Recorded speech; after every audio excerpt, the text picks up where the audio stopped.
Anadolu Dinler ve İnançları platformu için yaptığımız kültür mirasımızı sırtlayanlar sohbetlerimizin 5. bölümünde çok kıymetli iki konuğum var. Nisya İşvan Alovi ve Silvio Ovadia. Nisya İşvan Alovi, 500. Yıl Vakfı Türk Musevileri Müzesi müdiresi ve aynı zamanda küratörü.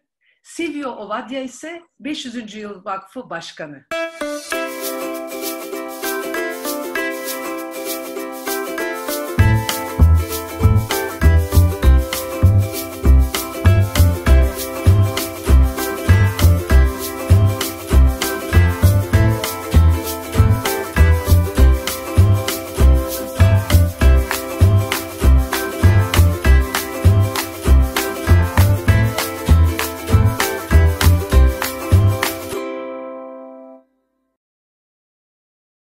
Hoş geldiniz.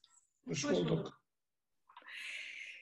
Çok sevgili dostlar, bu müze çok özel bir müze, çok güzel bir müze. 500. Yıl Vakfı Türk Musevileri Müzesi. Bildiğim kadarıyla 2001 yılında kurulmuştu ama şu anki yerine, yani Neve Shalom Sinagogu'nun yanına taşınması 2015 yılında olmuştu ve ben 2015 yılında müze açılmadan önce Silvio Bey'in davetlisi olarak gitmiş ve görmüştüm. Müzeyi de bize Nisya müdiremiz gezdirmişti. Müthiş bir müze. Ben rehber olduğum için gruplarımla da çok büyük bir zevkle gittim. Bizim için çok özel bir şey çünkü Yahudiler hakkında ne kadar bilgimiz var? Musevi topluluğunu, inancını ne kadar tanıyoruz? O kadar kapalı ki bize bunlar ve bize çok güzel kapılar açtılar. Gerek tarihi olarak gerek kültürel miras olarak gerçekten kültür mirasımızı bütün ağırlığıyla sırtlayan iki kişi ve bütün vakıf tabii böyle. Naim Güler Yüz'ü de bu arada anmak istiyorum tabii ki. Bütün emeklerini, herkesin emeklerini. Müthiş bir iş gerçekleştirdiler. Ve biz tabii bu arada da bu müzeyi gördüğümüzde, gezdiğimizde girmesi çok zor olan, eskiden hatta hiç giremediğimiz bir sinagogu görebiliyoruz. Neve Shalom Sinagogu, çok özel bir sinagog, çok sevdiğim bir sinagog. Bu müzeyi neden açtılar acaba? Onu bir konuşarak başlayalım. Evet sevgili Silvio ve sevgili Nisya, bu müzeyi açma fikri nereden geldi? Neden açtınız? İlk başta şunu belirtmemiz lazım ki Türkiye genelinde Yahudiler her zaman içlerine kapanık olarak bilinmektedirler. Tarihleri çok az bilinir, dini gelenekleri çok az bilinir. Geleneklerini toplum genellikle tanımaz. Halbuki burada gizlenecek bir şey yok ortada. Ve 500. Yıl Vakfı kurulduktan sonra gerçekten Türkiye'de asırlardan beri, 1492'den değil, belki milattan önce bile, 1. 2. yüzyıldan beri Anadolu'da ve ancak Konstantinopolis'te sonra İstanbul'da yaşamış olan Yahudilerin tarihini daha fazla tanıtmak gerekiyordu. Bu da ancak bir müze sayesinde olabilirdi. 500. Yıl Vakfı o zaman karar verdi. Çok zor şartlar altında ve çok zor bazı şeyleri bir araya getirerek bunu sağladı. Nisya kısa bir süre sonra o ekibin içine katıldı ve o günden beri sürekli olarak gerek ödünç alınarak gerek satın alınarak çok geniş bir müze haline getirmeye çalıştık ve buna devam ediyoruz. Her türlü müzayedelere katılaraktan basit gibi görünen parçaları bile almaya çalışıp buranın envanterini genişletmeye çalışıyoruz. Harika bir şey, süper. Ben şuna dikkat ettim. Gerçekten tabii gizlenecek hiçbir şey yok ama kimse tanımıyor. Fakat tanımak istenirse bu müzeye mutlaka gidilmesi gerekiyor. Çünkü hatta saatler geçirilebilir o müzede. O kadar güzel yapılmış ki A'dan Z'ye her şeyi tek tek sırayla görüyoruz. Nisya, ben çok heyecanlanmıştım, çok etkilenmiştim müzeyi gezdiğimde. Bir pandispanya tarifini bile böyle çekerek alıp eve götürüp yapabilme şansı olunan bir yer. Çok güzel kitapların olduğu bir müze. Öncelikle şu müzemizin neden yerini değiştirdiğimizi bir konuşalım mı? Daha o eski yerine zaten gelmek çok zordu. Neden daha büyük bir yer ihtiyacı için mi oldu bu? Mutlaka ihtimal. Bir de müzeyle ilgili biraz teknik bilgi alabilir miyiz Nisya senden? Ne zaman açılıyor, ne zaman ziyaret edilebiliyor gibi? Müzemiz haftanın 6 günü boyunca açık. Cumartesi, Şabat günleri dışında ya da eğer Yahudi'ye ait dini bir bayram günü varsa yine o dönemlerde de kapalı olur. Ancak bu mutlaka web sitesinden yayınlanır. Sabah 10 ile 5 arasında rahat bir şekilde herkesin bir kimliğiyle gelip ziyaret edebileceği bir mekan. Müzeye geldiğiniz zaman sadece müze değil, aynı zamanda Neve Shalom Sinagogu'nu da görme şansınız oluyor. Eğer aşağıda bir ibadet ya da o anda bir düğün ya da sünnet töreni varsa da müze ziyaretçisi müzenin içerisinden de bu ana tanıklık edebiliyor. O nedenle iki mekanın birleştirilmesi çok değerli oldu. Çünkü yaşayan bir toplumu görmek şansına erişti müze ziyaretçisi. Hatta pazar günleri nüketçi rehberler biliyorlar, genelde düğünleri izlemeye geliyorlar. Ziyaretçileriyle beraber yurt dışından gelen. O da hakikaten çok değerli oluyor. Zülfari Sinagogu bizim için çok değerliydi. Ancak metrekaresi, kapasitesi olarak yeni bir açılıma ihtiyacımız vardı. Depo ve süreli sergilerin olabileceği mekanların ihtiyacı nedeniyle. Bugün ise 2015 yılından beri burada hizmet vermeye devam ediyoruz. Belki biraz da sergileri ilave etmemiz lazım. Evet. Alt katta Neve Shalom'un kültür merkezinde ayrıca sürekli sergiler açıyoruz. Bu konuda da tabii ki müze çalışanlarının önemli bir katkısı var. Fakat şu anda bir sorun yaşamadan sürekli olarak 1,5 ayda bir değiştirdiğimiz sergiler var. Her ne kadar bu son dönem biraz bizi sekteye uğrattıysa da bu arada çok geniş hazırlamakta olduğumuz bir sergi var. Nisya Hanım onunla ilgili bir bilgi versin. Şimdi genelde bir 500 algısı var. Biz onu yıkmak istiyoruz. Yani Seferat Yahudileri ile başlamıyor aslında Türk Yahudi tarihi. Burada 2600 yıllık bir geçmiş var. Süleyman Mabedi'nin 1. ve 2. yıkılışından sonra gelen Romaniyot Yahudileri var. Mizrahi Yahudileri var yerleşmiş. Ve onların çok geniş bir kültürleri var. Dolayısıyla onları unutmamak ve geçmiş parçaları hatırlayabilmek amacıyla arkeolojik alanlarda olan sinagog yapılarının yeniden 3 boyutlu hale getirilerek anlatımını yapmak ve göstermek. Şu anki amacımız bu. Ve Çiğdem Öner adlı bir arkadaşımız da bu konuda boyutlandırmaları yapıyor. Sürekli kazı şefleriyle yurt dışından Harvard Üniversitesi'ne, Princeton Üniversitesi'ne gönderiyoruz röleveleri ve onlar da feedbacklerini vererekten geliştiriliyorlar. Çünkü kalmayan bir yapının kırıntılarından, kalıntılarından ve belgelerinden yola çıkaraktan yeniden bir yapılandırma sürecine geliyor.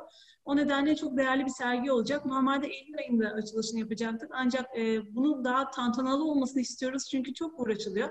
Dolayısıyla Kasım ayında kısmetse açmayı hedefliyoruz. Çok güzel bir sergi olacağına eminim. Arkeoloji deyince aklıma bir şey geldi. Biz geçen bölümde Selçukluları işlerken orada da arkeolojik açıdan neler çıktığı konuşuldu. İnsanlar arkeoloji deyince hep böyle klasik dönemleri falan düşünüyorlar ya da çok daha eski dönemleri. Ama orada çok farklı, arkeolojinin içine girmediğini zannettikleri dönemlerin de ortaya çıktığını, özellikle Yahudi kültürü için Anadolu gerçekten müthiş bir hazine. Dediğiniz gibi ve sizin böyle bir şeyiniz de var, çalışmanız da var. Coğrafi işaretler olayı var hatırladığım kadarıyla bir harita üzerinde. Nerede Yahudi buluntularının olduğu, böyle artık Anadolu'nun üstü tamamen dolu bir harita. Çok güzel bir haritadır o. Çok keyifli. Peki bu geçici sergiler ve kalıcı sergiler, yani sizin kalıcı sergiye yeni kalıcı bölümler eklendi mi? Çünkü boşluk alanlar vardı hala. Bir de geçici sergiler neler? Satın alma, kiralama veya pardon bağış usulü bir şeyler var mı size? Son 4 sene içerisinde burada sürekli yeniden yapılandırma devam etti. Yani statik olarak durmadı. Açıldığı günden bu yana oldukça farklı değişiklikler var. Bunlardan bir tanesi açık depo oluşturduk. Böylece depoda olan, arşivde olan birçok parçayı gün yüzüne çıkarttık.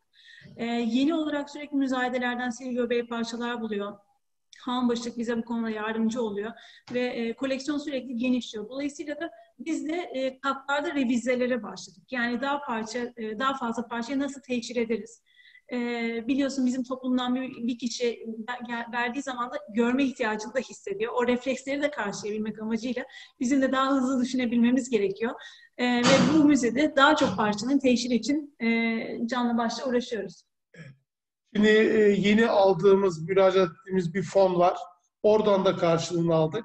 Ve en üst kattaki önemli bir bölümü tamamen baştan yapılandırarak orada duvardaki 6 tane pano yerini bazı standlar yaparaktan, raflar yaparaktan çok daha fazla şeyi teşhir etmeye çalışacağız. Bu son zamanlarda bir kere müzeyle ilgili bir kitapçığımız var. Türkçe ve İngilizce basılmış. Müzemizi tamamen izah eden. Ayrıca her müze girenine verdiğimiz Türkçe ya da İngilizce tam gösteremedim galiba. Türkçe veya İngilizce broşürümüz var. Bunlarla da geleni bilgilendirmeye çalışıyoruz. Harika. Aşağıda girişte çok güzel bir bölüm var. Yani misafirler girdikten sonra ya da çıkmadan önce tekrar uğrayabilecekleri, böyle bir kitapları alabilecekleri bölümler var. Bizim o zaman şöyle diyelim, orada vakfa ait olmayan yayınlar da var tabii. Çok yayın var. Hatta Yahudilikle hiç alakası olmayan yayınlar da var bildiğim kadarıyla. Ama vakfa ait ne kadar yayın var ya da neler yapıyorsunuz? Neler okuyabiliyorsunuz? Vakfımız yayıncılık hakkı da almıştır. Ve de bastığımız en önemli kitaplardan biri Naim Güler Yüz'ün İstanbul Sinagogları ve Anadolu'daki Anadolu ve Trakya Yahudilerini içeren 2 ciltlik bir kitabı var. Bu gerçekten çok büyük bir ihtiyacı gidermiştir. Şimdi gözlem gazetecilikte de biraz beraber çalışmalarımız var. Ortak bastığımız kitaplar var. Çanakkale ve Gelibolu ile ilgili yeni basılan bir kitap var. Ortak bastığımız bir kitap. Fakat şu anda Türkiye Sinagogları kitabının 2. baskısını biz yapacağız. 1. baskısını gözlem yapmıştı. İzzet Keribar'ın çektiği fotoğraflar, metinleri Naim Güler Yüz yazmıştı. Çok enteresan ki son 10 yıl içinde Edirne Sinagogu olsun, Gaziantep, Kilis, bütün bunlar Bergama, bütün bunlar restore edildi. Ve çok süratli bir şekilde 10 senede bazı yerleri tanıyamıyorsunuz bile. O kadar büyük değişiklikler var. İzmir'de yeni bir sinagog inşa edildi. Alsancak'taki sinagog yıkılıp baştan yapıldı. Bunun gibi bir sürü değişiklikler var.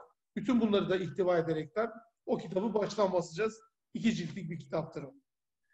Muhteşem bir şey. Yani bir bölgede Yahudi yok diye orada bir şeyin restore edilmemesini ben doğru bulmuyorum. Mesela Edirne Sinagogu, aklıma geldi şimdi Edirne deyince, muhteşem olmuştu. Harika bir şey. Silvio, size bir şey sormak istiyorum. Biz Türkiye'deki Yahudilerin ne kadar, kaç kişi olduğunu bilmiyoruz. Nasıl bir grup? Benim de babaannem Yahudi olduğu için, Aşkenaz hatta. Aşkenazlar, Safaradlar vesaire nasıl gruplar var? İnanç grupları diyelim ya da inanç grupları da olmasa da kaç kişi var? Siz daha iyi bilirsiniz, evet, başkan olarak. Şimdi 10 sene evveline baktığımızda 20 binlerden bahsediyorduk. Ancak bugün bahsedilen rakam 16 bin civarında. Bunun dışında İzmir'de 1000-1200 kişi yaşayan bir topluluk var. Bursa'da var yine az bir miktarda 60-70 kişi yaşamakta. Ankara'da, Antakya'da yaşayan çok küçük cemaatler mevcut. İstanbul'dakiler içinde tahmin ediyorum ki 300 kadar Aşkenaz Yahudisi mevcuttur. Her ne kadar aynı cemaatten varsayılmıyorsa bile Karay Yahudileri vardır ama bugün sayıları çok çok az bir sayıya gelmiştir. Sinagogda da pek ibadet etmiyorlar az oldukları için. Bir de onları sayabiliriz. Ama onların da 100 kişiyi geçtiğini pek sanmıyorum. Korona biraz darbe vurdu. Yoksa İstanbul'da 15 tane aktif sinagog var. Hepsi bunların cumartesi günleri açık.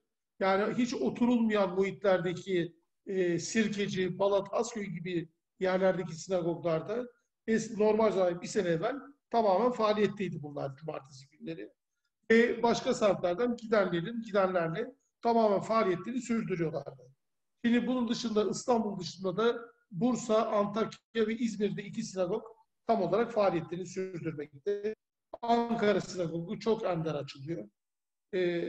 Yani oradaki toplum çok gitmiyor. Belirli vesilelerle İstanbul'dan gidildiği zaman onu canlı tutmaya çalışıyoruz. Harika. Peki kültürel miras deyince illa bu sinagoglar değil, yani somut olmayan kültür mirası çok daha öne çıkıyor. Çünkü sinagogun da hikayesi önemli. Bu kültürel mirası koruma derneği üyesi olarak beni en çok ilgilendiren konu bu. Siz de aynı şekilde üyesiniz sevgili Silvio. Çok da işler yaptık sizinle birlikte. Bu kültürel miras dendiği zaman, somut olmayan kültür mirası, Musevilerin çok kültür mirası var. Yahudi toplumunun çok büyük kültür mirası var. Bunu aktarıyor müze zaten ama daha neler yapılabilir, neler yapmayı planlıyorsunuz? Şu an bir projemiz var. Artık yaşanmayan Yahudi semtleriyle ilgili bir fon üzerine çalışıyoruz ve 65 kişiyle sözlü tarih projesi gerçekleştiriyoruz. Sözlü tarih deyince bunun içine Judeo-Espanyol dilinden kelimeler de giriyor, yaşanmışlıklar giriyor. Eskiden Balat'ta, Hasköy'de, Ankara'da, Kuledibinde yaşam nasıldı, hayatları nasıldı? Bunları videoları çekip bir belgesel hazırlığı içerisindeyiz ve aynı zamanda bunu bir sergi ve kitap haline getireceğiz. Dolayısıyla kültürel mirası bu şekilde insan üzerinden, faktörü üzerinden o tanıklıkları almak son derece önemli. Çünkü bir süre sonra artık olmayacak insanların hayatlarını kayda almaya ve bilgileri aktarmaya çalışıyoruz. bunu sadece İstanbul'da yaşanmayan semtler değil, Türkiye'de de artık oturulmamakta olan vilayetleri yapıyoruz, şehirleri yapıyoruz. Yani Edirne, Başkale, Mersin, Urfa, bütün Gaziantep, bütün bunlar birer örnek. Ve bütün bu şehirlerden bazı kişileri, Gelibolu, Çanakkale, şu anda belki birkaç kişi yaşıyor ama bütün bunlardan kişileri davet edip röportajlar yapıyoruz. Bir saate aşkın sürede röportajlar yapıyoruz. Ve bunların içinden herhalde başarılı olacağız. Hem bir film oluşturacağız, hem bir albüm yapacağız, hem bir sergi yapacağız. Bir şey daha var. Her sene Pesah döneminde, Hamursuz Bayramı döneminde yemekleri yapıp beraber gelenlere ritüelleri anlatıyoruz mesela. Yani yine kendi kültürümüzü Türk Yahudi perspektifinden anlatmak açısından ve değerleri anlatmak açısından böyle faaliyetleri yapmak da önemli. Hanuka'yı hep beraber barış için yakıyoruz. Sinagogda ya da Galata Meydanı'nda o sene nerede hep beraber bir araya geliyorsak yine bunu da bir hatırlatmak istedim. Şimdi müzemizi de çok sabit yapıp değişiklikler yapmak istiyoruz. Şimdi mesela çok hassas bir konuyu ele alayım. İkinci Dünya Savaşı'nda Yahudilere Avrupa'da özellikle yardımcı olmuş bir sürü büyükelçiler ve konsolosluk yetkilileri var. Şimdi biz bakıyoruz buna, mesela daha evvel görmediğimiz bazı olaylar meydana geliyor. Örneğin bir Lyon konsolosu var, Fahri konsolosu. Müslüman da değil. Fakat bu adam birçok kişinin hayatını kurtarmış ve Yad Vashem Müzesi bu kişiye bir ödül vermiş. Şimdi biz bunu müzemizde yer vermemiştik fakat ilk fırsatta vermek istiyoruz. Ayrıca bir doküman geçti elimizde ve de orada Korsika Yahudilerini kurtaranında Marsilya Türk Konsolosu Bedi Arber olduğunu öğrendik. Şimdi tabii bununla ilgili çalışıyoruz. Tam belgelerini çıkarttıktan sonra mutlaka biz bunlara da yer vermek istiyoruz. Yani ayrıca da yaptıklarımızın doğru olup olmadığını da sürekli soruşturaraktan kişileri doğru yönde bilgilendirmeye çalışıyoruz. Bu şey de çok güzeldir. Bunları belirtirken Nisya'nın söylediği yemeklerle ilgili konuda bazı restoranlar hem de bölgede, Karaköy'de vesaire Yahudi yemekleri haftası yapıyorlardı galiba, değil mi? O herkesin bir paylaştığı bir şey vardı. O da çok, işte bunu demek istiyordum. Yani somut olmayan kültür mirası. Ama somut olmayan kültür mirasına gelirken bir şey daha var çok önemli ve ben bunu Yahudi toplumunda çok güzel şekilde yürüdüğünü görüyorum. Çok hoş.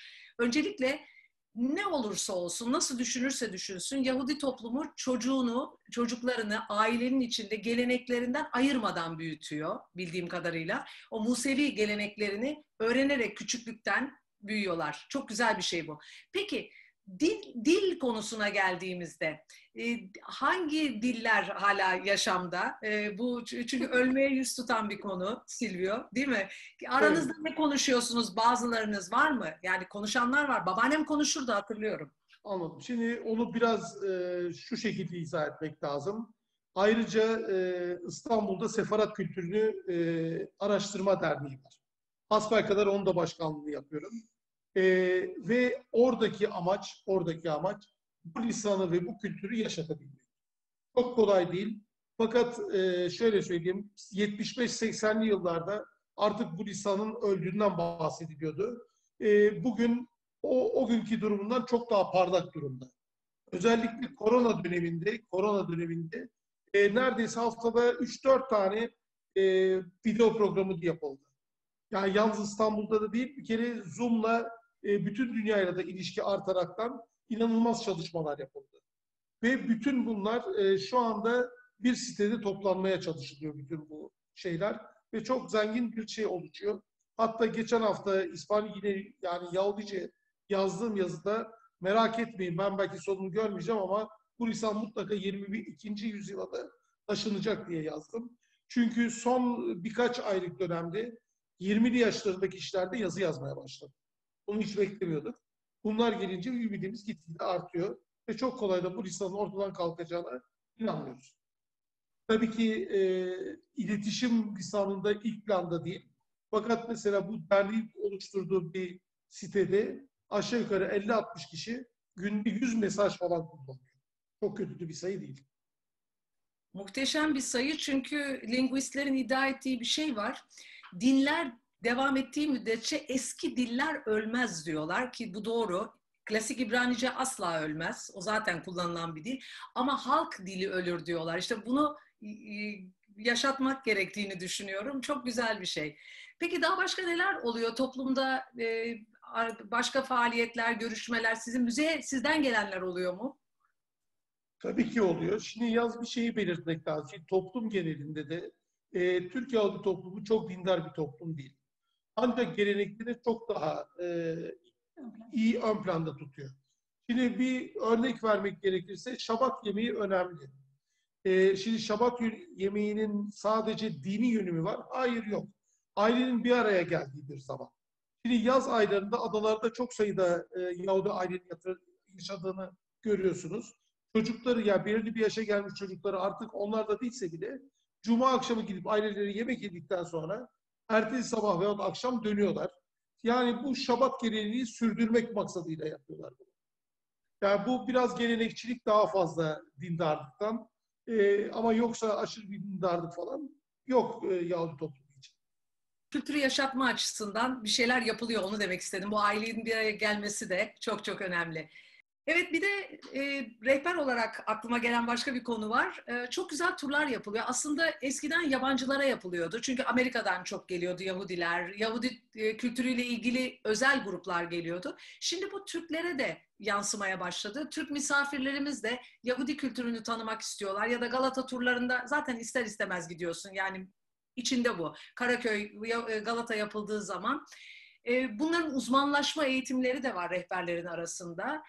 O size de geliyordur herhalde onlar, ama sizinle bağlantılı olarak yapılan turlar da var diye biliyorum ben, değil mi? Evet, doğrudur.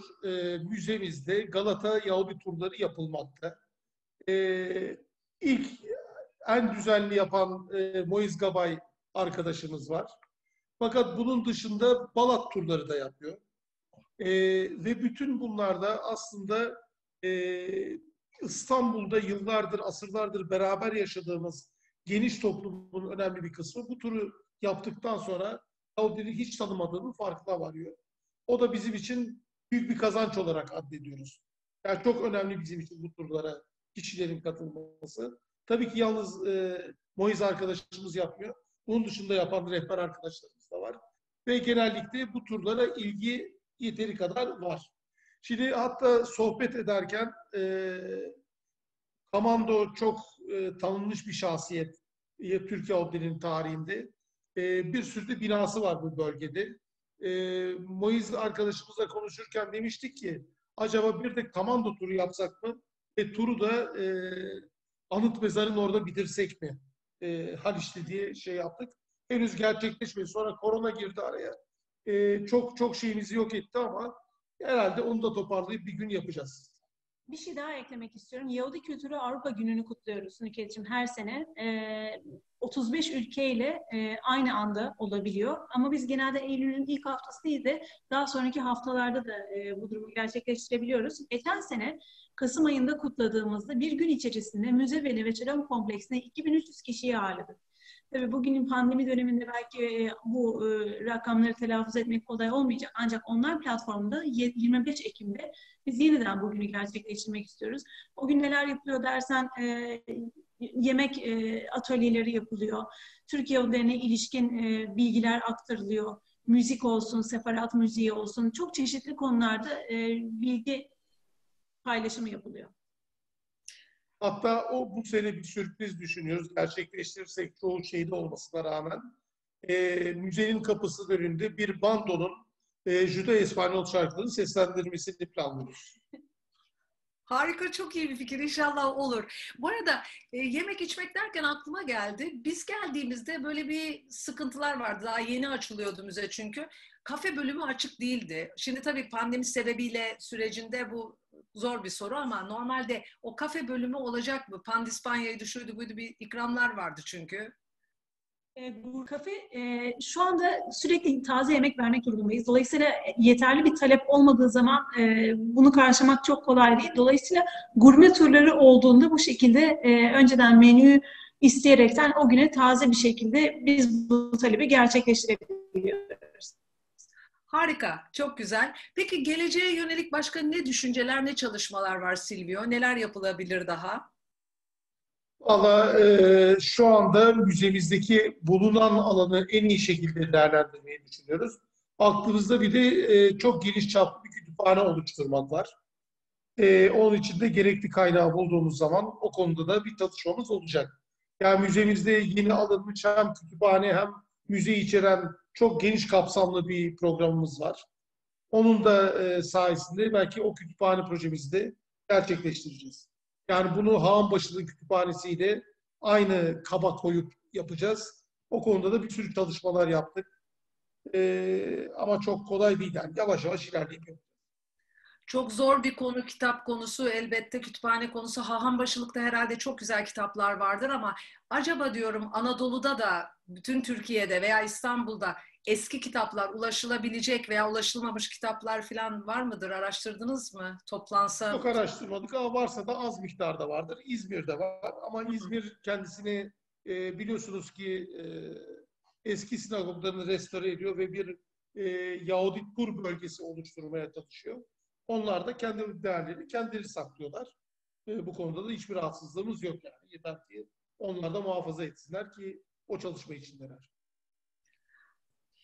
Harika, çok güzel konular bunlar. Çok güzel, çok heyecanlandım. Çok güzel günler bekliyor bizi. İnşallah bu süreç geçtikten sonra tekrar bol bol görüşeceğiz. Sağ olun, var olun. İyi ki konuştunuz, iyi ki geldiniz. İyi ki misafir ettik sizi. Biz de çok teşekkür ederiz bize yer verdiğiniz için.